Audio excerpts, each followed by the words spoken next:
So hi, and welcome to Architecture in the Den with me, Lisa Rains, owner of the Pride Road Architects franchise. And today I'm talking to Jason Boyle. So hi, Jason, would you like to introduce yourself? Oh, hi. Hi, Lisa. I'm Jason Boyle. I'm an architect. I work, my day job is working at Sellafield Limited as a nuclear architect. And in the evening and my spare time, I'm a mentor. So I mentor people. Cool. And today, generally, we're talking about business confidence. And I suppose what we're doing now, we must have a fair amount of confidence to actually go live on a video chat and on a podcast. So Absolutely. yeah. So do you remember when you first did your first podcast? I do. It was many years ago, actually, believe it or not, because what a lot of people really don't know about me, and it's I think it is mentioned on Twitter, is I interviewed bands. So I was a music journalist in my spare time many Really? years ago. Yeah. No, So so I haven't told you this, which is why you're surprised. So I interviewed a band called Portugal the Man, which right. many of you probably haven't heard of, but they did a song Feels It Still, which won a Grammy. Yeah. But I interviewed them. They're an Alaskan band, and I interviewed them before they were famous. They were very big in sort of America, and then they had this song and it blew up. But I've interviewed all sorts of people in the past not under my name, but under like I don't know, a different name, let's say. Oh, who can we find you on You internet? might be able to. It was It's James Lamazurier, which is my parents' kind of name, on my mum's side. Yeah. Yeah. Wow, So that's so brilliant. yeah, I was doing this in secret for many years before I before I've done these recent podcasts. Yeah. Okay, so was that what platforms were you using, like Spotify or This was before YouTube? Spotify.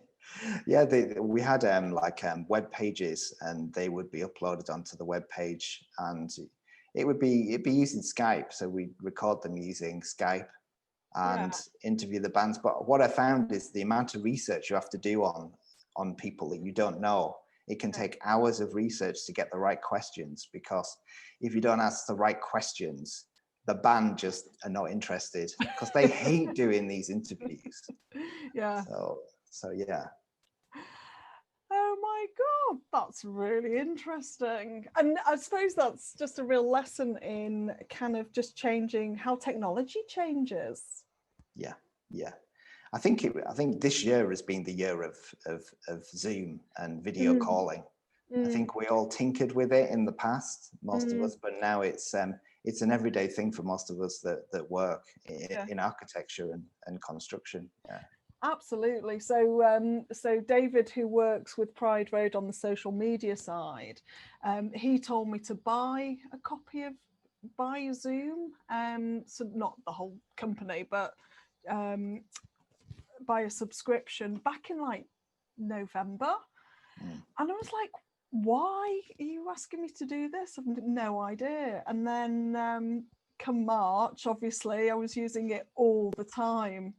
Yeah. And Good decision. because I had a little bit of experience from tinkering around with it, I knew what to do and how to use it commercially or properly, in your day job Yeah. rather than, and so I think within the first week of lockdown, I was hosting networking meetings and team meetings and recording meetings and just feeling really comfortable with it. And you could just take the lead. And I suppose for me, I've always enjoyed kind of like looking at new technology and having a Yeah. tinker. Yeah. And a bit of a mess around before you kind of have to use it. No, and I just think, if we didn't have this technology, how would we have got through coronavirus? I know. How would we have done it? I know we've had technology around for a while, but I think Mm. the platform is so easy. These platforms, they're great, you know, to screen share as well. And how do you feel? I mean, what advice would you give to someone about using Zoom and building confidence in using Zoom? I think it's a perfect way to start before you actually go into public. So if you're doing public speaking, which is nerve-wracking, you know, you're physically in that place. You know, this is like that step in between, I feel. So you could be, you know, you sat in your own home in a relaxed place that you feel comfortable with. You've got certain amount of distance from your audience, but it's still connecting with people face to face, you know, over a virtual platform. So I think it's great, and I think people will come out of this hopefully being able to, you know, take it to the next step and speak in public, because I really can't wait to get back and meet people face to face. You know. I know, me too. I think I'd say if you're using a platform like Zoom, is get familiar with all the controls, because you can really control the meeting. You can literally mute people and unmute people. So, you know, if you're running a team meeting and you've got someone who talks too much and you can't shut them up, on Zoom you can.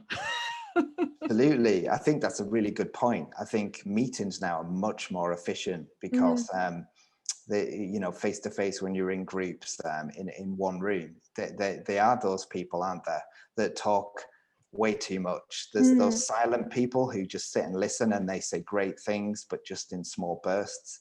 And you can, with these platforms, control the meeting very well. And yeah, I can see big benefits in it. So when we go back to real life meetings and networking, do you enjoy networking? Yeah, I love it. I absolutely love it. And I think it's that social engagement and interaction with people. I don't think Zoom can, and these sort of ways of communicating with people can never be replaced by person to person networking. But How do you? have you always liked networking? No. I mean, I think I was definitely, it's something that I've, you know, when I first used to attend events of networking events or go to conferences, that was probably my first experience of that. You know, it's hard to make that first approach to kind of talk to someone. Then, so you have to really, really push yourself to do it. And obviously that's what I help with my mentoring students, that sort of, to get into that mindset of being able to, I set challenges to people, for example. Oh, yes. What sort of challenges? So a challenge could be, so if I'll say, you know, let's agree some principles of what we're going to do to build some confidence, for example. So go into a networking event, I think, is a step towards building confidence. And what I'll say to that person, you know, remember business cards? You know, when people had business cards, probably people still do. I would say, I need you to introduce yourself to 10 people and get 10 business cards from that meeting, and show me the business cards to you know, so I know you've engaged. And I think it was always quite daunting for people to do that. But you can actually see the transformation when people have been to that event and they've connected with people, because I've held them to account, essentially. That's a great tip. Another tip would be, go to a networking event on your own. Don't go with a buddy. Yeah. Because if you go with a friend or a buddy, you'll just end up talking to them for the whole time. Yes, that's good advice as well. Yeah. One more networking tip from you? Networking tip, I think you've got to be aware of time. So time with people. So you know, it's like going to a party, isn't it? And you will talk to someone for a long period of time and not get round the room. So you've got to really, and I've seen some people I've been talking to, and I can feel them, right, okay, I've had enough time with you, I'm moving on. Yeah. And I was offended at first, but there's this, so you've got to do it in a very sort of way. Look, you know, I'm sorry, I've just got to, you know, it's lovely to talk to you, get the business card, make that the end of the call, and, you know, the end of the connection. Yeah. And then move on to someone else. So it's time, sort of trying to limit yourself to be aware of that time. And what you can do, one thing that I do is I might ask who they want to speak to, if there's anyone, because sometimes I'll I might not be able to help someone directly, but I might know the right person. So within that meeting room context, I might just introduce them to someone and then move on. Absolutely. And I do the same thing on LinkedIn. Yeah. So on LinkedIn, I'll do a similar thing, because that's replaced the networking side of things for me. You might not be able to help, because I get many people messaging me and direct messaging me asking for help, but I might not be able to help them, but I know someone else who can, and that's why that platform is really great. Yeah. Okay. So what are the common challenges people face when networking? Well, I think the biggest one is confidence. That sort of, if you're a fairly reserved kind of person, making that approach. We've all been there. We've all been stood there and everyone's engaged in conversation, and then you kind of look around the room and you see other people who are just on their own.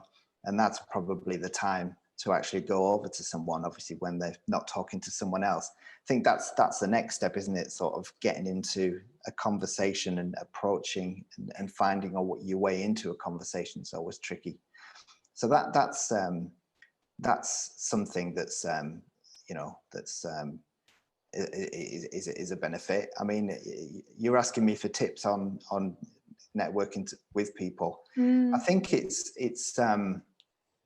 that if you have that confidence and you build that confidence, you'll enjoy it. And I think the other thing is, if you feel nervous, other people will pick up the fact that you're nervous as well. So having that confidence makes you connect with much more people, and people are more drawn to you. I would say they feel more relaxed with you.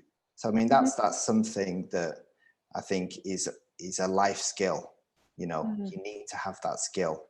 You need to have that skill of keeping it time limited, and just being aware of your surroundings and being aware of body language. I think body language is pretty critical in these situations, whereby you can tell if that person's not engaging with you, and to know to sort of change it up or cut it short and move on, because you're not going to get on with everyone. You really aren't.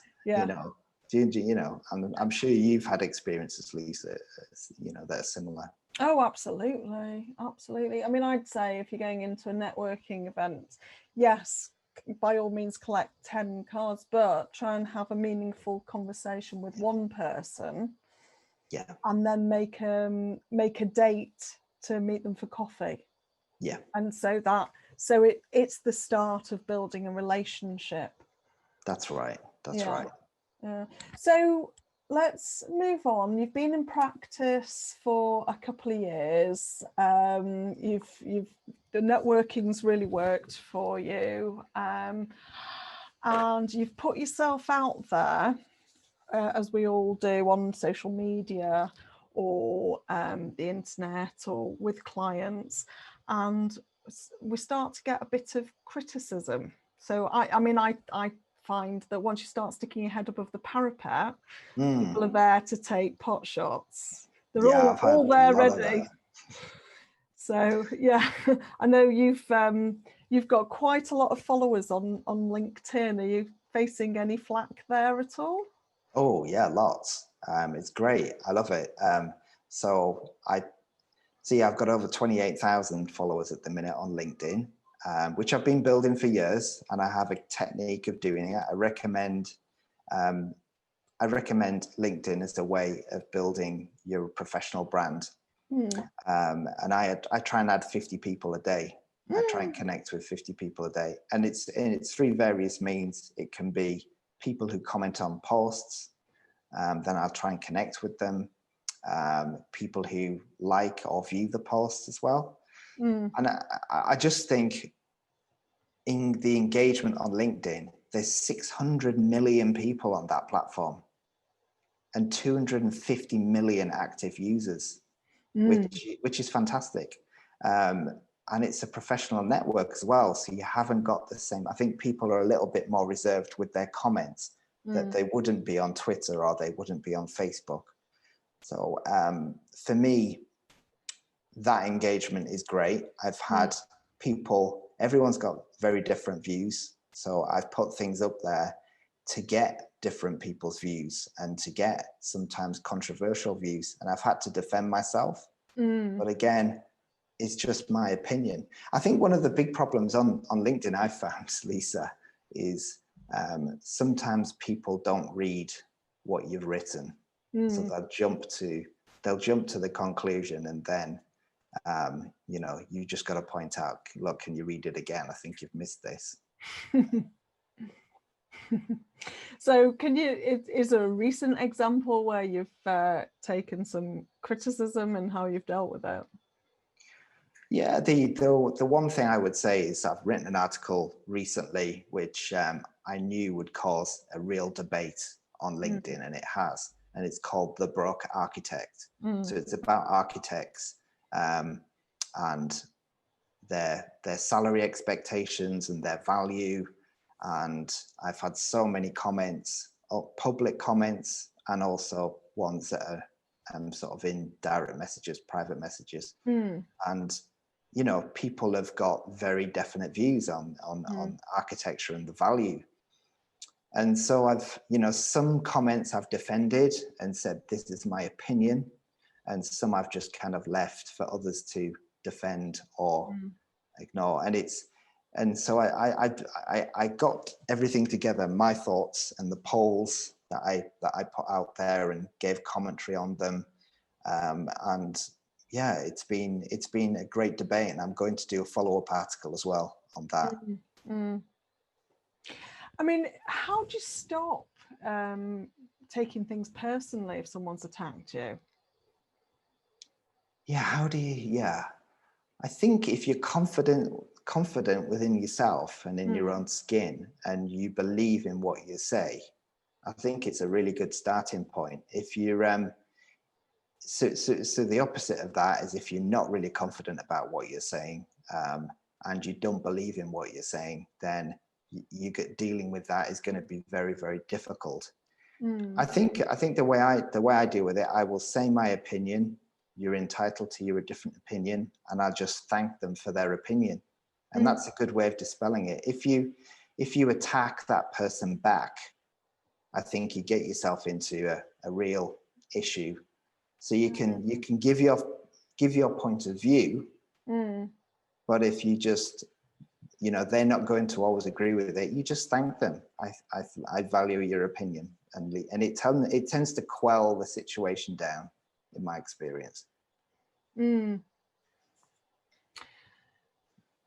mean, do you ever not take anything personally? I don't know. I've not been trolled. I don't know whether whether you have. You know, I'm sure people say things behind my back, but I really don't care. You know, I think you just tend to.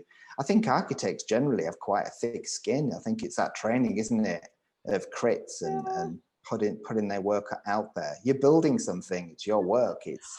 I think actually, I maybe I'm a bit sensitive, but no, I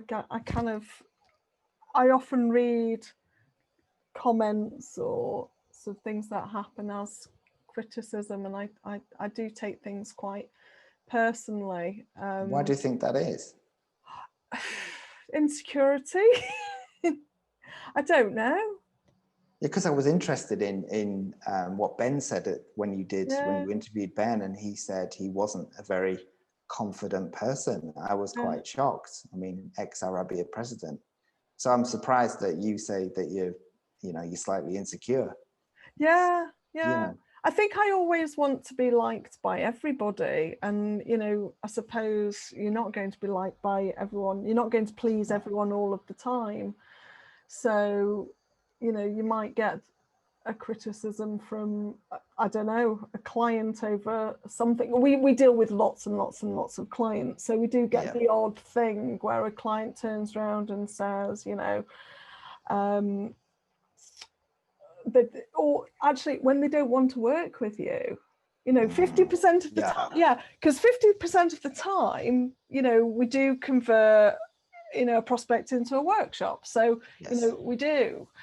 But, I remember at the beginning, there was always that niggle, what happened to the people who didn't, move forward with us? And, you sometimes have that inner doubt of, why weren't we good enough? Why weren't we the cheapest? Why weren't our proposals the most exciting? So a lot of it you can most of it you can rationalize, and there's a logical reason. However, there's still that little bit of doubt of saying, well, I'm not quite good enough for that. Yeah, I think that's something I really read and talk a lot about with the people I mentor, about this sort of mindset, of being able to build that resilience in yourself, because that's what you're talking about. You're talking about, having that resilience such that, when people make negative comments towards you, you can actually, I don't know, deal with them in a very positive way.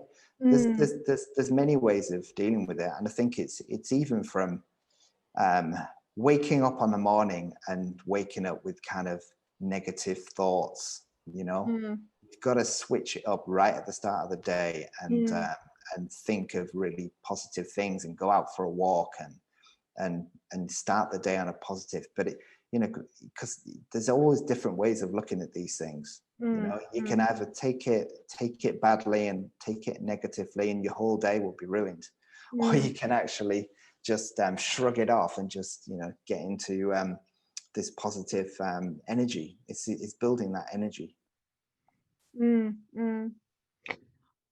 Yeah, I think what I tend to do is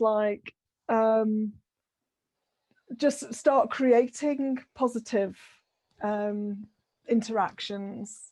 Taking action.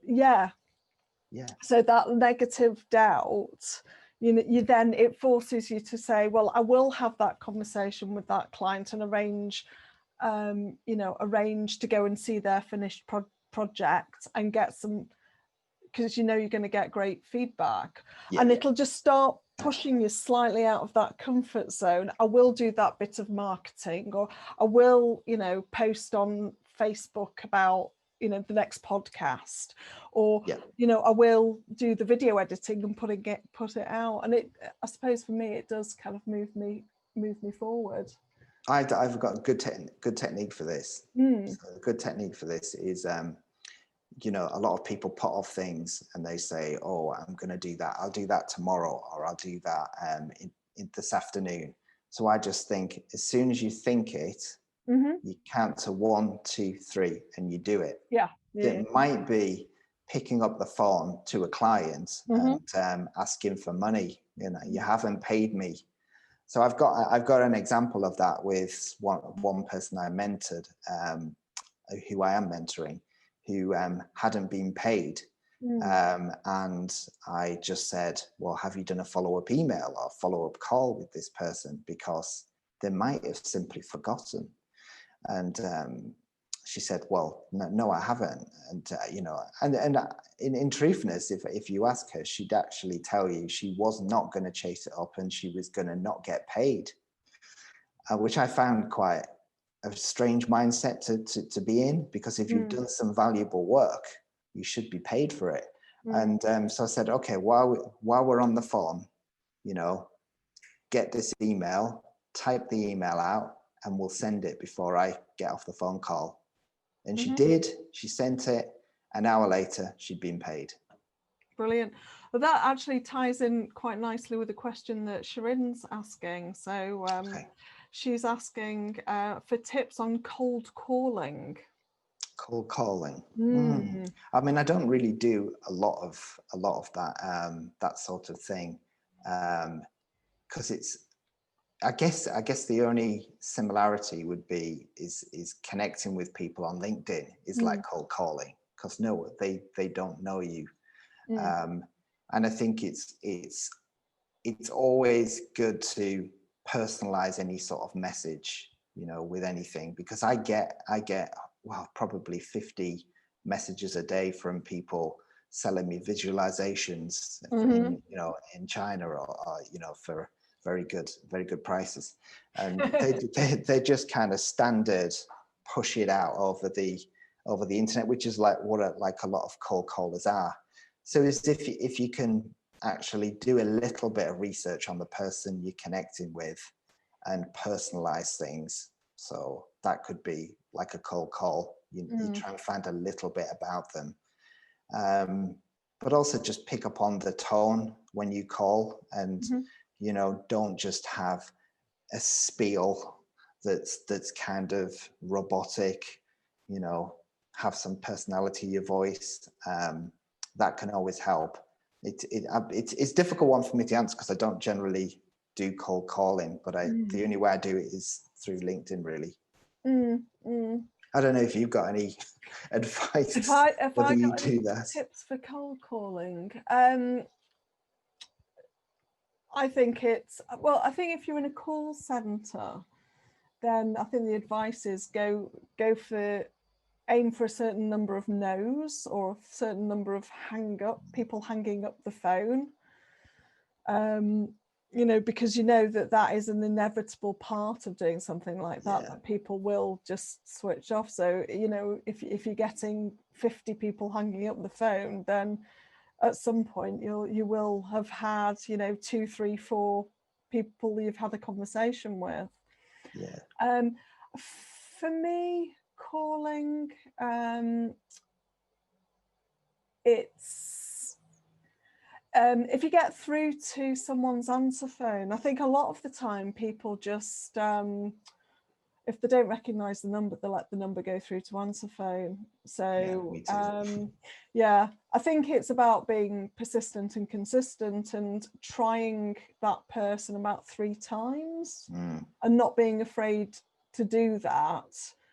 But then after that, you know, kind of maybe send them a text, leave it open-ended, and yeah, that's the best way, because I mean, people are busy, aren't they, at home, and you might just catch them the first 2 times when it's not convenient at all, you know. Exactly. Or people screen calls. I know I've been getting hundreds recently from NHS Track and Trace, because we're in COVID lockdown at the moment. We've been self-isolating. 3 of my kids had COVID, and I've got a funny feeling I've actually got it as well. But yeah, I'm actually self-isolating. But Track and Trace, they've been calling, you know, kind of consistently. Yeah. And you know, it was getting to like 10 calls a day from them, you know, leaving answer phone messages. And when you're on the phone or doing something you just can't pick it up. You know you're supposed to, but you can't because you're running a business. And then I've just had a whole series of Track and Trace messages, and people just, you know, so obviously from a call center, you know, giving their spiel, you know, call us through. And then it's amazing when you actually do speak to someone, they're like, hooray! How We've got are through you? to you. Yes. And you can have a real conversation. It's quite nice. So we're coming to the end. I think let's just touch on expressing our value to clients. So I know this was part of kind of one of the subjects we wanted to cover. How do we express our value to clients as architects, as people?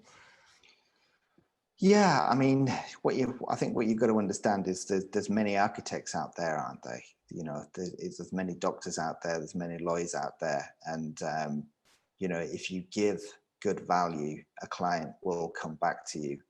And expressing that value is obviously giving a good service for a good price. I would say that's fundamentally what a client wants. I think one of the issues with that is the architect has a real responsibility to communicate what they actually do. So actually, because I think that's one thing, because people really don't understand often what architects actually do. I think we all pretty much understand what a lawyer does. We all pretty much understand what a doctor does. Gets us, it's on the TV every night. But I don't think there's enough of understanding with clients about what architects do. So if you can communicate with them exactly what you do and what value you bring to the table, and then give them more than they actually expected, which I think is always an architect's skill, actually giving them more than they actually wanted in the first place, then that's one great way of showing value. Yeah, and sort of with Pride Road, we've got our website is really deep, so that when a client kind of lands on our website, or a consumer, there's so much information there to understand how we work, what we do, common problems, FAQs. Yes. And so by the time a client picks up the phone to us, they're ready to buy, they're ready to make those purchasing decisions. And then what our first kind of meeting with the client's free, and that's the point where you have the one opportunity to talk through how we work with the client and express our value. Yes, and we do that using a number of tools. Yeah. And it works really well on Zoom, because we can show drawings, we can show scale, we can show real life projects, we can, you can nip onto Google, you can nip onto Google Earth, etc., etc. Yeah, and I think one of the other things is getting them accolades from the clients written down on the webpage so they can see. It's like reviews, isn't it? It's like TripAdvisor. The testimonials, yes. Yeah, the testimonials, which is what I think is really good for LinkedIn and your profile on LinkedIn, getting them, them real testimonials of, the past work and the past, what you've offered and what's great for them for future clients. Okay, so to end, let's just have a learning point about business confidence. What's your one idea or tip on improving your business confidence, Jason? One tip, I think it's definitely all about taking action. So whatever that is, taking action and not just thinking of something, but taking action on something that you're passionate about. So if you're passionate about something, then you take action, then you will naturally have a level of confidence. And that for me is kind of really intrinsic to building that confidence. And get out of your comfort zone. The more and more you do that, the more and more you push forward with getting out of that safety net that we're all in.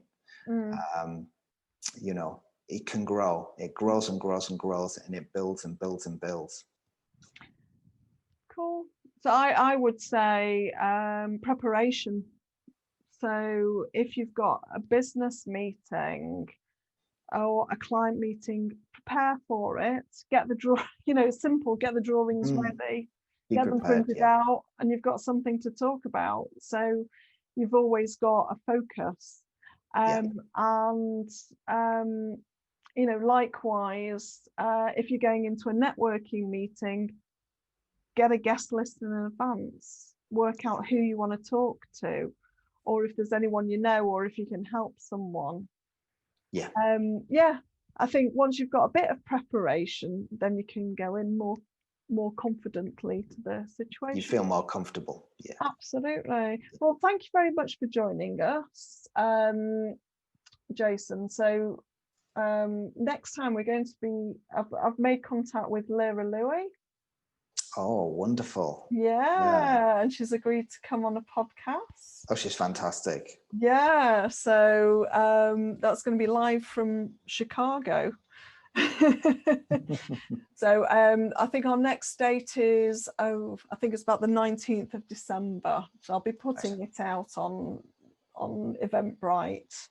And yeah, so if you've enjoyed listening to the podcast, please subscribe.